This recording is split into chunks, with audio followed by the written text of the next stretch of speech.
ये 2 दिन पहले जो इब्राहिमपुर के अंदर हादसा हुआ है, हम लोग उस सिलसिले में आए हैं। अभी हम जमीयतुल उलमा के ज़िला सदर हैं और जब ये बात हम लोगों को मालूम हुई तो तशवीश हुई कि भाई एक तरफ़ा कार्रवाई हो रही है। कम से कम ऐसा हो कि दोनों फरीक अगर मुजरिम हैं, हम ये नहीं कहते हैं कि मुजरिम को बख्शा जाए, लेकिन दोनों तरफ के जो मुजरिम हैं उनकी गिरफ़्तारियाँ होनी चाहिए।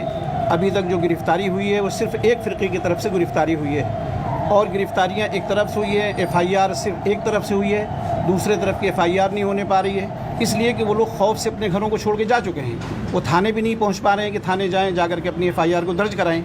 तो इस सिलसिले में हम जमीयतुल उलमा का ये वफ़द आया हुआ है, DM साहब से मिलकर ये कहने कि साहब हम लोगों को भी इसका मौका दिया जाए और कम से कम जो लोग वहाँ पर गाँव के अंदर हैं उनके दिलों के अंदर से खौफ निकले और निकल करके उसकी भी FIR मुसलमानों की तरफ से भी होनी चाहिए, दूसरे समुदाय की तरफ से। और एसओ बल्दी राय ने जो काम किया, कम से कम उसके खिलाफ तो कार्रवाई होनी चाहिए, जो बात उन्होंने की है, प्रशासनिक कार्रवाई उनकी होनी चाहिए। DM साहब ने क्या कहा? DM साहब ने इसकी कहा कि साहब आपको आश्वासन दिया है, पूरा यकीन दिलाया है कि किसी के साथ नाइंसाफ़ी नहीं होगी। हम पूरी कोशिश करेंगे कि इस काम को हम आप लोगों को दें। जो भी है, आप लोग जिलाधिकारी कार्यालय इब्राहिमपुर वल्लीपुर में मूर्ति विसर्जन के दिन अजान के वक्त DJ बज रहा था। विसर्जन होने के जा रहा था और मूर्तियां जा रही थीं, लेकिन मस्जिद के पास रोक करके 1 घंटा बज रहा था। तो उस पर लोगों ने कहा कि भाई यहाँ से आगे कर लो और हम लोग नमाज़ पढ़ लें। नमाज़ पढ़ने के लेकिन कोई माना नहीं। उसी वक्त बात शुरू हो गई और आपस में तू मैं हुई, फिर पथराव शुरू हो गया और मामला बढ़ गया। मामला शुरुआत किसी भी तरफ से होती है, लेकिन जब होता है तो दोनों तरफ से होता है।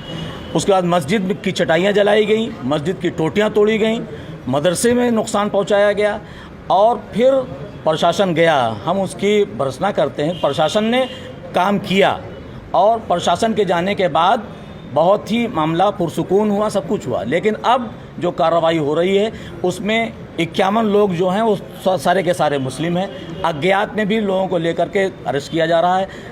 दोनों तरफ से कार्रवाई होनी चाहिए। हम इंसाफ चाहते हैं, हम चाहते हैं कि जब मुल्जिम दोनों हैं तो दोनों को अरेस्ट किया जाए, दोनों को सज़ा दी जाए, एक तरफा कार्रवाई ना हो। यही मुतालबा लेकर के हम DM साहब के यहाँ आए। DM साहब के अंदर बोला कि जो वहाँ कैसो है वहाँ पर मतलब सबको धमका रहा है, क्या धमका रहा है? नहीं, उनका तो भाषण बाकायदा मोबाइल पर है और उन्होंने खुलेआम पारा बाजार में जो भाषण दिया है कि ना आप कमज़ोर हैं ना प्रशासन कमज़ोर है, हम मिट्टी में मिला देंगे और बुलडोज़र चलवा देंगे, ये जुमले हैं उनके।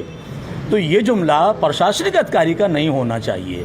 इस तरह से अगर इंतज़ामिया के अफराद जो सुरक्षा की जिम्मेदारी जिनको दी गई है वो इस तरह से बात करेंगे तो सुरक्षा कहाँ रहेगी। उसला किया, पारा बाज़ार में भी दुकानें तोड़ी गई, ट्रैक्टर जलाया गया, तोड़ा गया, थ्रेसर फेंका गया, ये सब हुआ। कारीभीत में उसके बाद हमला हुआ, ये सारी चीज़ें। आज रात में भी हमला हुआ। मौलाना सगीर अहमद साहब हैं, उनके घर 2 बजे रात को हमला किया गया और उनको लूटा पाटा गया।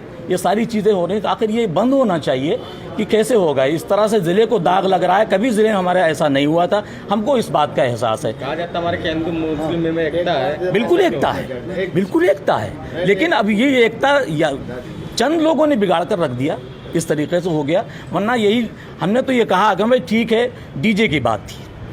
हम यहाँ 48 घंटे तक चौक में झेलते हैं और नमाज में पढ़ते हैं, तुम लोग ये पढ़ लेते हैं। लेकिन हर जगह हम तो नहीं हैं, हर जगह ये तो नहीं है।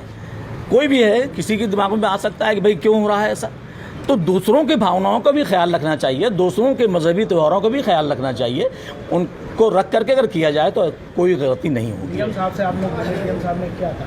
DM साहब ने आश्वासन दिया कि हम इस मसले को गंभीरता से लेंगे और कार्रवाई होगी, इंसाफ की कार्रवाई होगी, ना इंसाफी आपके साथ नहीं होगी। ये DM साहब ने कहा, हमको इत्मीनान है।